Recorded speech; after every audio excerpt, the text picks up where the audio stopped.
बिस्मिल्लाहिर्रहमानिर्रहीम अस्सलाम वालेकुम डियर स्टूडेंट्स। आज का हमारा लेक्चर एक्सरसाइज 7.2 मैथ क्लास 10 के मुतालिक है।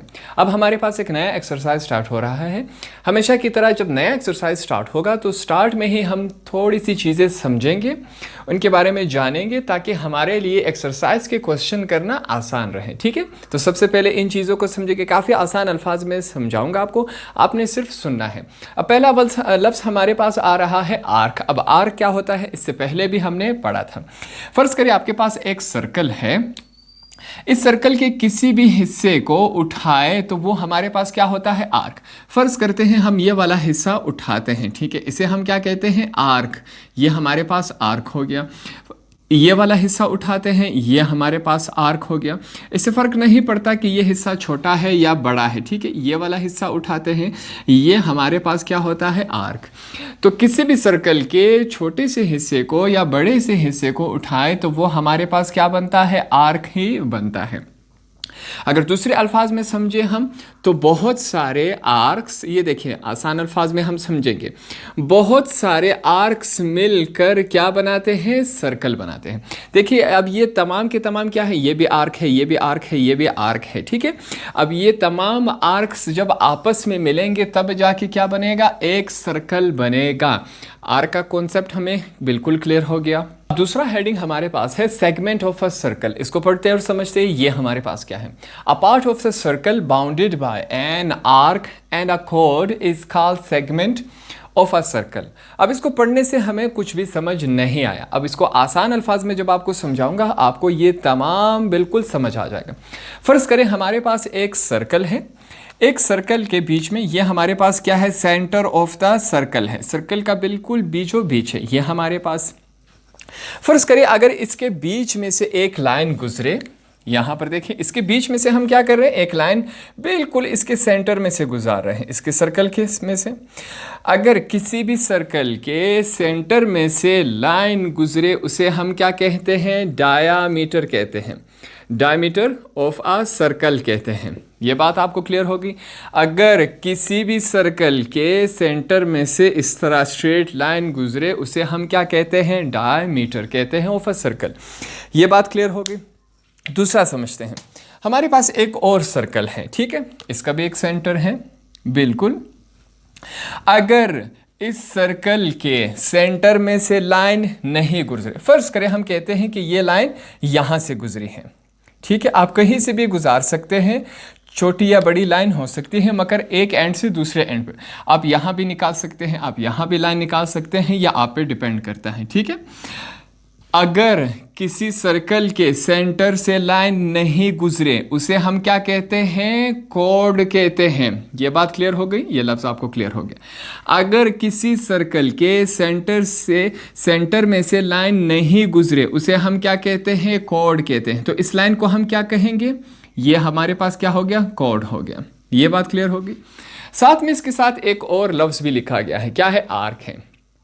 तो अगर इस कोड के साथ एक आर्क लगाया जाए, आर्क मैंने इससे पहले आपको समझा दिया था, आर्क छोटा भी हो सकता है, बड़ा भी हो सकता है, उससे कोई फर्क नहीं पड़ता। फर्ज करें ये हमारे पास क्या है, एक आर्क हो गया, यहाँ पर ये हमारे पास एक आर्क हो गया, ये नीचे वाला क्या है, एक आर्क है, ऊपर वाला लाइन क्या है, कोड है, ये वाला क्या है, आर्क, ऊपर वाला कोड है।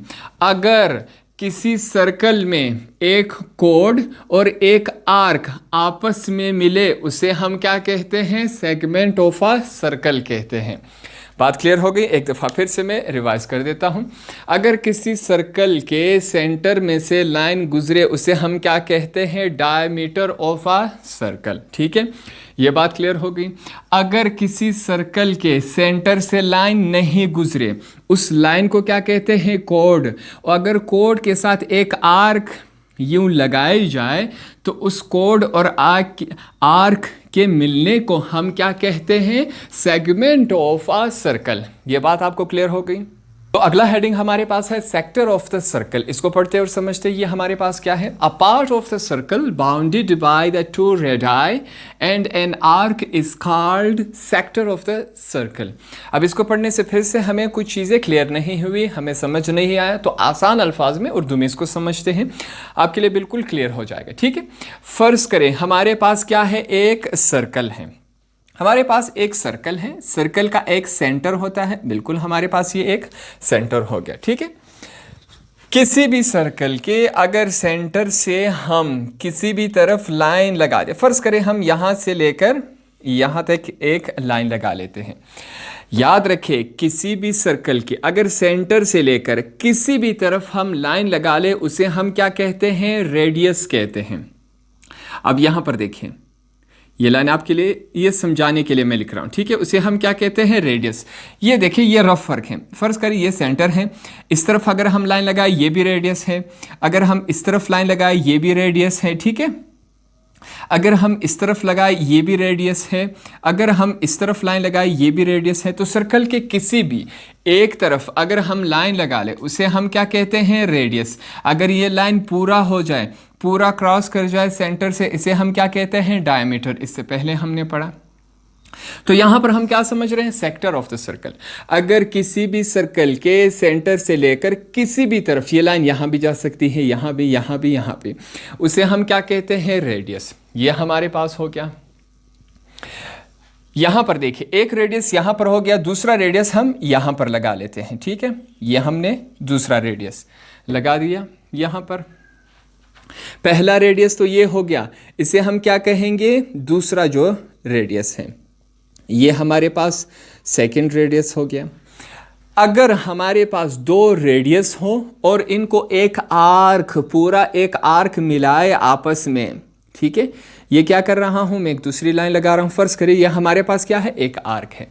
अगर दो रेडियस और एक आर्क आपस में मिले तो उसे हम क्या कहते हैं, सेक्टर ऑफ द सर्कल।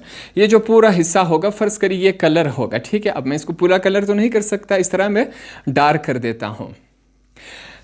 एक रेडियस, दूसरा रेडियस, और अगर इसके साथ आर्क मिल जाए तो उसे हम क्या कहते हैं, सेक्टर ऑफ द सर्कल कहते हैं।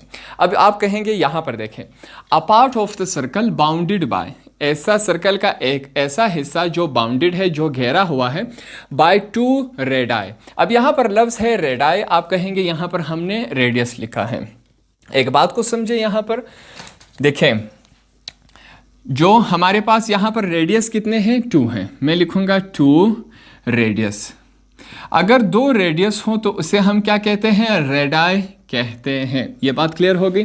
अगर आपके पास दो रेडियस आ जाए तो उसे हम क्या कहते हैं, रेडाई कहते हैं। ये प्लूरल फॉर्म ऑफ रेडियस है। ठीक है, इस वजह से अगर आपके पास दो रेडियस आ जाए तो उसे हम कहते हैं रेडाई। इसी वजह से यहां पर लिखा है, a part of the circle bounded, circle का एक ऐसा हिस्सा जो घेरा हुआ है, बाय द टू रेडाई। ठीक है, मतलब दो रेडियस थे, एंड एन आर्क, और एक आर्क है, इसको हम क्या कहते हैं, सेक्टर ऑफ द सर्कल। ये बात भी आपको क्लियर हो गई। तो नेक्स्ट हमारे पास क्या है, L is equal to R theta, इसे हम क्या कहते हैं, थीटा। अब तमाम चीज़ें हम समझेंगे और इस वाले वैल्यू से, इस वाले फार्मूले से हमने एक्सरसाइज 7.2 के क्वेश्चंस सॉल्व करने हैं। ठीक है, ये बात क्लियर हो गई। अब हम सबसे पहले इसको क्लियर करेंगे और बाद में इसको प्रूफ भी करेंगे कि L is equal to R theta हमारे पास कहाँ से आया। ये तमाम चीज़ें हम क्लियर करेंगे। सबसे पहले हम समझते हैं कि इन L से, इन तमाम चीज़ों से क्या होता है। L से हमारे पास होता है लेंथ। ठीक है, ये बात समझे। L से हमारे पास क्या होता है, लेंथ। ये बात क्लियर हो गई। R से हमारे पास क्या होता है, रेडियस। और ये जो हमारे पास थीटा होता है, इसका मतलब क्या होता है, एंगल। ये तीन चीजें आपने समझ ली। L से हमारे पास लेंथ, R से हमारे पास रेडियस, और थीटा से हमारे पास क्या होता है, एंगल। ये इन चीजों को जाहिर करता है। अब यहां पर देखें हम क्या करेंगे, एक सर्कल की मदद से ये तमाम चीजें हमने प्रूफ करनी है। अब यहां पर देखें, हर सर्कल का एक सेंटर होता है, बिल्कुल होता है। यहां पर देखें, हम स्केल की मदद से बकाया चीजें करेंगे। हर सर्कल का एक क्या होता है, सेंटर होता है। ठीक है, इस सेंटर से मैं फॉर एग्जाम्पल यहां से लेकर इसको थोड़ा सा मैं इस तरफ कर देता हूं। सेंटर से लेकर मैं एक लाइन लगा देता हूं, इसे हम क्या कहते हैं, रेडियस कहते हैं। सर्कल के सेंटर से लेकर सर्कल के एंड तक कहीं भी हम लाइन लगा दें उसे हम क्या कहते हैं, रेडियस कहते हैं। ये बात क्लियर हो गई। अब जो नेक्स्ट लाइन लगाएंगे हमें उसका एंगल मालूम नहीं है कि ये लाइन हमने यहाँ पर लगानी है, यहाँ पर लगानी है, यहाँ पर लगानी है, उसका एंगल हमें मालूम नहीं है। ये बात क्लियर हो गई। हम अपने आप से यहाँ से लेकर हम क्या कर रहे हैं, ये अपने आप से हम अपने आप से यहाँ पर हमने क्या किया, एक लाइन लगाया। ये बात क्लियर हो गई। आगे चलते हैं। अब यहां पर देखें, ये जो सेंटर होता है इसे हम किससे जाहिर करते हैं, ओ से। किससे जाहिर कर रहे हैं, ओ से। ये बात क्लियर हो गई। आगे चलते हैं। अब एक और बात आपने यहां पर समझनी है। अगर किसी का एंगल हमें मालूम नहीं हो, ठीक है, देखिए ये यहां से लेकर यहां तक क्या बना रहा है, एक एंगल बना रहा है। मैं जब ये एंगल बना रहा था तो मैंने आपको कहा कि हमें मालूम नहीं कि ये हम किस एंगल पे बनाए, ये हम यहां पर बनाए, यहां पर बनाए, यहां पर बनाए, हमने अपने आप से बनाए। अब जहां पर आपको एंगल मालूम नहीं हो वहां पर हम क्या लिखते हैं, थीटा लिखते हैं। ये बात आपको क्लियर होगी। एक नई बात आपने आज सीखी। जहां पर हमें एंगल मालूम नहीं हो वहां पर हम क्या लिखते हैं, थीटा लिखते हैं। इसको मैं थोड़ा सा सही कर देता हूं, एक दफा फिर से मैं बता रहा हूं। जहां पर हमें एंगल मालूम नहीं हो वहां पर हम क्या लिखते हैं, थीटा लिखते हैं। अब ये एक हमारे पास क्या बन रहा है, इससे पहले हमने सीखा था, ये हमारे पास क्या है, रेडियन। इसे हम क्या कहेंगे, थीटा रेडियन कहेंगे। ये बात क्लियर हो गई। अब यहां पर देखें, इस वाले एंड को हम क्या नाम देंगे, ए का, इस वाले एंड को हम क्या नाम देंगे, बी का। ठीक है। अब यहां पर देखें, ये जो लाइन है सर्कल के इस एंड से भी लग रहा है और ये वाला जो लाइन है सर्कल के इस एंड से भी लग रहा है। अब दोनों को हमने क्या नाम दिया, ए और बी का। अब ये जो ए से लेकर बी तक, ये जो ए से लेकर बी तक जो लाइन है, ठीक है, इस आर्क को, ये जो ए से लेकर बी तक ये जो आर्क है इसे हम क्या कहेंगे, एल कहेंगे। ठीक है। इस आर्क को, इस लाइन को, ए से लेकर बी तक, इस डिस्टेंस को हम क्या कहेंगे, एल कहेंगे। यहां तक बात क्लियर हो गई। आगे चलते हैं। अब इससे पहले हमने रेडियन सीखा था। रेडियन क्या होता है, सेंटर से लेकर एंड तक अगर हम एक लाइन लगाए, उसी पैमाइश, इस लाइन को हम पैमाइश करें और यहाँ पर एक उसी लाइन के मुताबिक यहाँ पर क्या करें, एक आर्क लगा ले। इस लाइन, फिर से समझा रहा हूँ, ये जो लाइन है सेंटर से लेकर इस एंड तक जो हमने लगाई, इसे रेडियस कहते हैं। इस लाइन की प्रकार से हम पैमाइश करेंगे। ठीक है। फिर इसी पैमाइश के मुताबिक यहाँ पर हम क्या करेंगे, उसी लाइन के मुताबिक यहाँ पर लाइन लगा देंगे। जितनी ये लाइन है उतनी ये वाली लाइन भी है। ठीक है। यहाँ तक बात क्लियर हो गई। फिर हम क्या करेंगे, सेंटर से लेकर यहाँ तक इसके साथ लाइन मिला देंगे। अब इसे हम क्या कहते हैं, रेडियन कहते हैं। ये पहले हमने सीखा था। अब आप कहेंगे ऊपर भी तो आपने रेडियन लिखा है, ये हमारे पास थीटा रेडियन है, इसमें फ़र्क है। थीटा किसे कहते हैं, जहां पर हमें एंगल मालूम नहीं हो। अब यहां पर तो हमें एंगल मालूम है। कैसे मालूम है कि हमने इस वाली लेंथ को, जो रेडियस है, इसे नापा, फिर इसी लाइन के मुताबिक यहाँ पर हमने आर्क लगाया। ये लाइन और ये दोनों क्या है, सेम है। ठीक है। यहाँ तक लाइन लगाए। अब ये जो एंगल है वो ऊपर से लेकर नीचे की तरफ बन रहा है, इसे हम क्या कहते हैं, रेडियन कहते हैं। यहाँ तक बात क्लियर हो गई। अब इस ए से लेकर इस वाले एंड को, इस एंड को तो हमने पहले से नाम दिया है ए का, इस एंड को हम क्या नाम देंगे, सी का। ये देखें, हमने सी का नाम दिया। अब यहां से ए से लेकर ये जो सी तक है, इस डिस्टेंस को हम क्या नाम देंगे, आर का। ठीक है। ये हमारे पास एल आर थीटा तमाम चीजें आ गई। ए से लेकर बी वाले डिस्टेंस को हमने एल का नाम दिया, ए से लेकर सी वाले डिस्टेंस को हमने आर का नाम दिया। यहां से देखें, ये हमारे पास, ये यहां से लेकर यहां तक पूरे रेडियस को हमने प्रकार की मदद से नापा, फिर उसी लेंथ का हमने यहां पर लाइन लगाया। ये वाला लेंथ और ये वाला दोनों सेम है, इसे हम क्या कहेंगे, 1 रेडियन कहते हैं। ये पहले भी हमने सीखा था, एक दफा फिर से हमने इसकी रिवीजन कर। ऊपर वाला हमारे पास एंगल मालूम नहीं था, इस वजह से हमने थीटा रेडियन लिखा। जहां पर एंगल मालूम नहीं हो वहां पर हम क्या लिखते हैं, थीटा एंगल रेडियन लिखते हैं। ये बात क्लियर हो गई आपको। अब यहां पर देखें, हम क्या करेंगे, इस वाले वैल्यू को साबित करेंगे ये कहां से आए। देखें, मैं क्या लिख रहा हूं, मेजरमेंट एंगल। ये क्या लिखा, measurement angle. A O B क्या है, measurement angle A O B, ठीक है, ये हमारे पास ये रहा। नीचे देखें फिर से, अब यहां पर देखें ए ओ सी एक दूसरा एंगल बन रहा है, उसके लिए हम लिखेंगे मेजरमेंट एंगल ए ओ सी।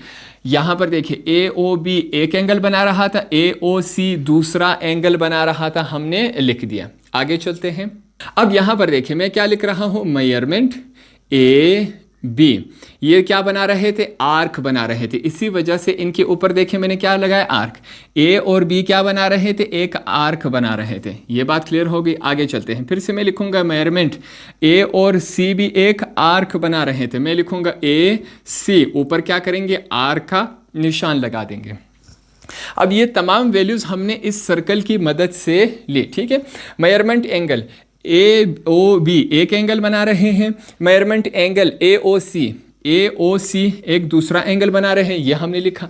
ए और बी आर्क बना रहे हैं, यह हमने लिखा। मेजरमेंट ए और सी दूसरा आर्क बना रहे हैं, यह हमने लिखा। अब आगे देखें, ठीक है, हमने और चीज़ें समझनी हैं। ये जो हमारे पास measurement angle A O B था, वो ए और बी, इसे हमने क्या कहा था, ये थीटा रेडियन बना रहा है। तो यहाँ पर हम क्या लिखेंगे, measurement angle A O B की जगह हम क्या लिख रहे हैं, थीटा रेडियन। यह हम क्यों लिख रहे हैं, क्योंकि ये एंगल ही यही बना रहा था, तो इसकी जगह हमने ये लिखा। आगे चलते हैं। अब नीचे हमारे पास क्या है, मेजरमेंट एंगल ए ओ सी। ये जो ए ओ सी है ये हमारे पास क्या बना रहा था, एंगल 1 रेडियन, तो इसकी जगह हम क्या लिखेंगे, 1 रेडियन, यह हमने लिखा। आगे चलते हैं। ये जो ए और बी है, ए और बी जो आर्क बना रहा था, इसे हम क्या कह रहे थे, एल। तो इसकी जगह यहां पर मेजरमेंट ए बी जो आर्क बना रहा था, उसे हमने क्या कहा था, एल, तो इस वजह से यहां पर हम एल लिखेंगे। मेजरमेंट ए और सी जो आर्क बना रहा था, उसे हमने क्या कहा, आर, तो इसकी जगह हम आर लिखेंगे। यहां तक बात क्लियर हो गई। आगे चलते हैं।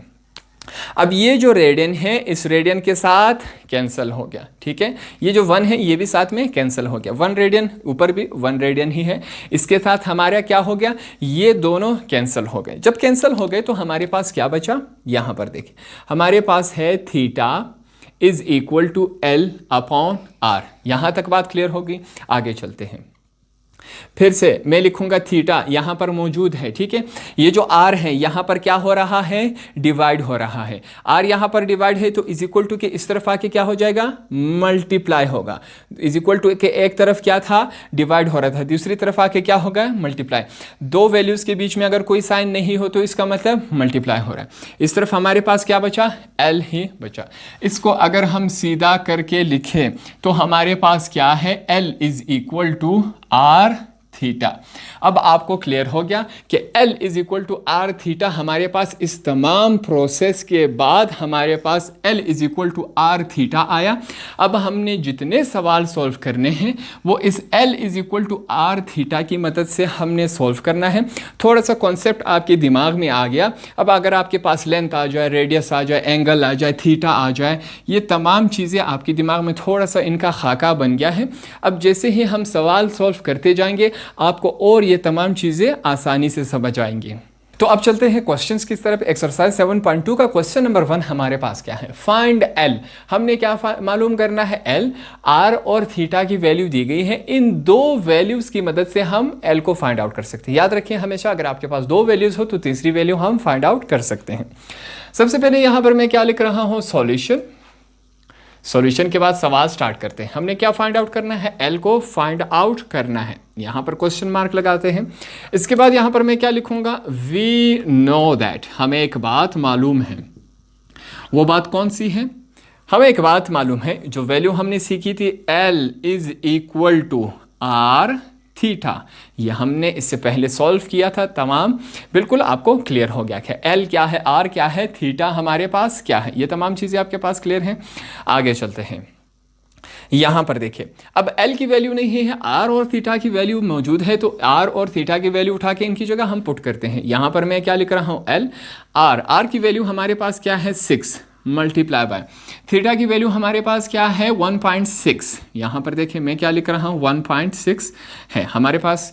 यहां तक क्लियर हो गई बात। अब इन दोनों को मल्टीप्लाई करवाते हैं।